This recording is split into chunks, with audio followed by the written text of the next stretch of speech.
Welcome to the Battlefield Training Simulation, Commander. This scenario will help you get familiar with the basics of our command and control system. To get started, let's go over some basic camera controls for navigating the battlefield. To move the camera, hold down the right mouse button and drag the cursor in any direction. Move the camera now. Excellent. Objective complete. Throughout this training session, you can reference your objectives at any moment if you're having trouble figuring out what to do next. To access your objectives, click the flashing button in the top right of the screen. Next, we'll work on commanding units. We've granted you 2 squads of zone troopers. Begin selecting these units by moving your cursor over the zone troopers. Notice that your cursor changes to a selection cursor. While your cursor is over the unit, left-click. Excellent. 1 squad of zone troopers is now selected. You can select multiple squads of units by left-clicking and dragging the mouse across them. Try selecting both squads of zone troopers by dragging a selection box across all of them. Both squads are now selected. To move selected units, move your cursor over empty terrain. You'll notice that it changes to a move cursor. This is a potential destination for your selected units. Some terrain, such as mountains and rivers, are not traversable and will give you a different cursor to inform you that you're not allowed to move units there. Issue a move command to your zone troopers into the designated area to the east by right-clicking on the terrain. Good work. Your troops are moving out. This is the shooting range. Time for some target practice. If your zone troopers are still selected, right-click on the targets downrange and the zone troopers will fire on them. If your troops aren't selected, drag a box around the whole group and then open fire. Destroy all of the targets. Party down. Take them. All targets are destroyed. Excellent work, Commander. Notice that one of your zone trooper squads has a special symbol hovering above it when it is selected. This squad is now a veteran squad. There are 3 levels of veterancy. As squads rank up, they deal more damage and become less vulnerable to enemy attacks. Now move your zone troopers over to this damaged building. Order your men to destroy the structure.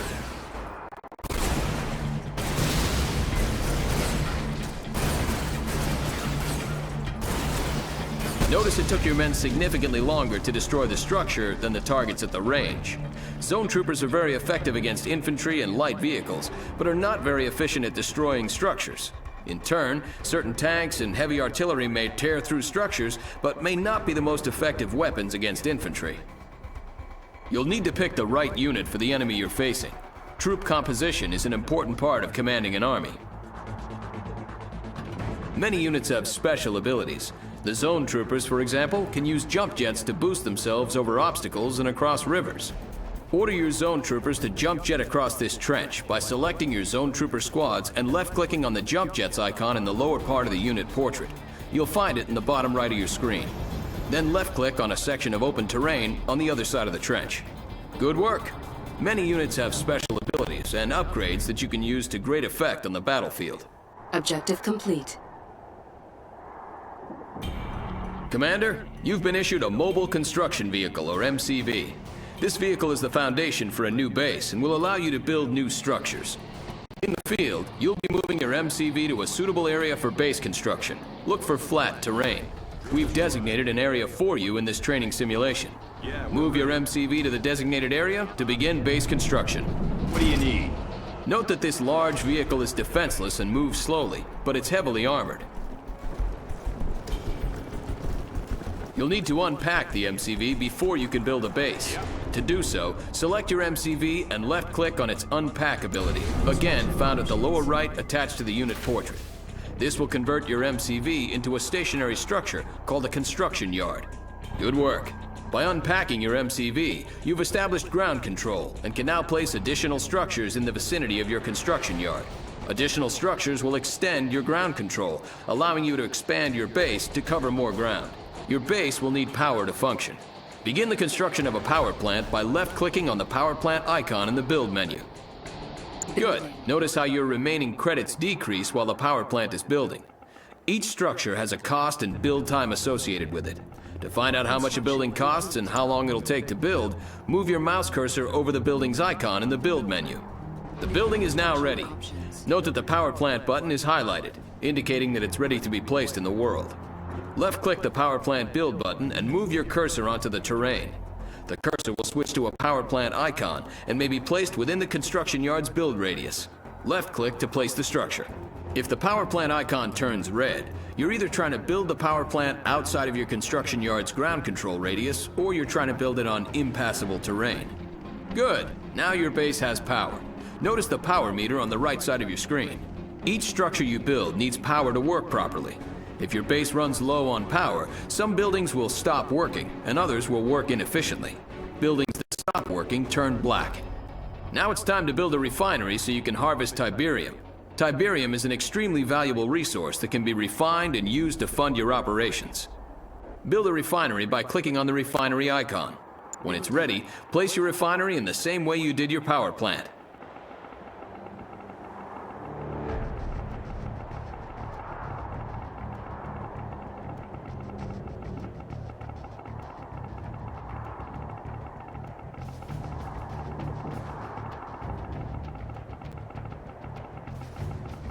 Construction complete.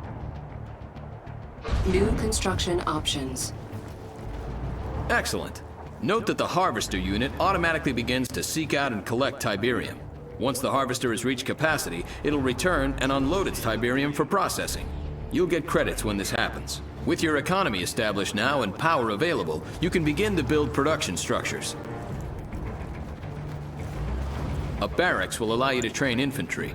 Build a barracks and place it on the terrain just like you did with your power plant and refinery. Construction complete. Objective complete. New construction options. Good work. Now you can start building an army. To access the list of infantry units that you can train, either select the barracks or click on the Unit Production tab now. You always have the option to click directly on the structure, or simply use the tabs on the interface in the upper right. Click on the Rifleman Squad icon to train a squad of GDI riflemen. Click on the unit multiple times and you'll train multiple squads. Train 3 squads of riflemen. Training. You can pause production of a unit or structure by right-clicking on its icon while it's being built. If you left-click on a paused unit or structure, production will resume. If you right-click on a paused unit or structure, production will be cancelled, and any credit spent will be refunded. Ready. Good work, Commander. You've managed to build a base and train a small force of infantry. Now you'll fight a mock battle against another commander. He will command the red team, and you will command the blue team. Objective complete. The red team may attack at any moment. Before they do, garrison your riflemen inside this abandoned building. To garrison the building, select your squads and right-click on the abandoned building to send them in. Keep your weapon ready. Cleared for garrison. Reporting in. Yes, sir. Your units are now taking advantage of cover inside the building. While garrisoned, your troops can still fire out, but are protected from enemy fire. Note that if the structure becomes severely damaged, your troops will be ejected.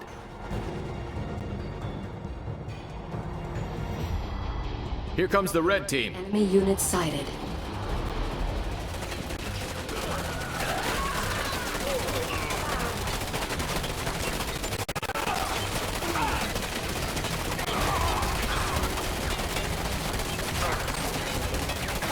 You've successfully defeated the red team's strike force. To clear the garrison building, select the building and click on the Evacuate All button.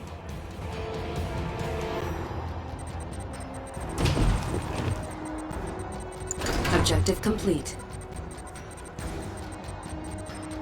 Now it's time to build some more forces. When you feel you're ready, move your forces out into the field, find the red team's base, and destroy it. In the field. Reporting in. What's the call? Let's get over there. Squad ready. Trooper squad. Let's do it.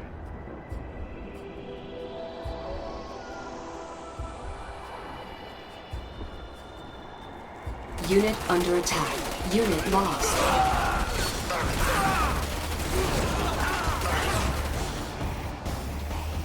We got him. You've discovered the red team's base. Target their structures and take them down.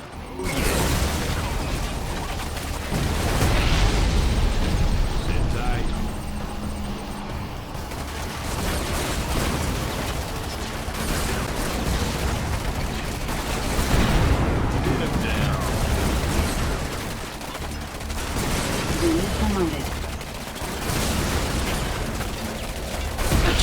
complete.